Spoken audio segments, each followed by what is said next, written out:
Chapter 19. When Ahab got home, he told Jezebel what Elijah had done, and that he had slaughtered the prophets of Baal. So Jezebel sent this message to Elijah. May the gods also kill me, if by this time tomorrow I have failed to take your life like those whom you killed. Elijah was afraid and fled for his life. He went to Beersheba, a town in Judah, and he left his servant there. Then he went on alone into the desert, traveling all day. He sat down under a solitary broom tree and prayed that he might die. I have had enough, Lord, he said. Take my life, for I am no better than my ancestors. Then he lay down and slept under the broom tree.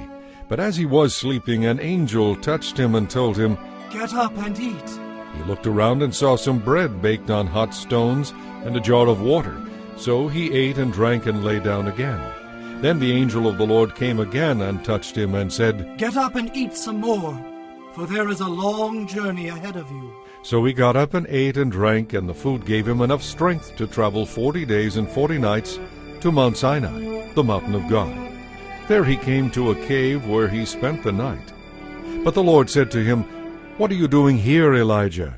Elijah replied, I have zealously served the Lord God Almighty, but the people of Israel have broken their covenant with you, torn down your altars, and killed every one of your prophets. I alone am left, and now they are trying to kill me too. Go out and stand before me on the mountain, the Lord told him. And as Elijah stood there, the Lord passed by, and a mighty windstorm hit the mountain. It was such a terrible blast that the rocks were torn loose, but the Lord was not in the wind. After the wind there was an earthquake, but the Lord was not in the earthquake. And after the earthquake there was a fire, but the Lord was not in the fire. And after the fire there was the sound of a gentle whisper. When Elijah heard it, he wrapped his face in his cloak and went out and stood at the entrance of the cave. And a voice said, What are you doing here, Elijah? He replied again, I have zealously served the Lord God Almighty, but the people of Israel have broken their covenant with you, torn down your altars, and killed every one of your prophets. I alone am left, and now they are trying to kill me too. Then the Lord told him, Go back the way you came and travel to the wilderness of Damascus. When you arrive there, anoint Hazael to be king of Aram. Then anoint Jehu son of Nimshi to be king of Israel, and anoint Elisha son of Shaphat from Abel-Meholah to replace you as my prophet. Anyone who escapes from Hazael will be killed by Jehu, and those who escape Jehu will be killed by Elisha.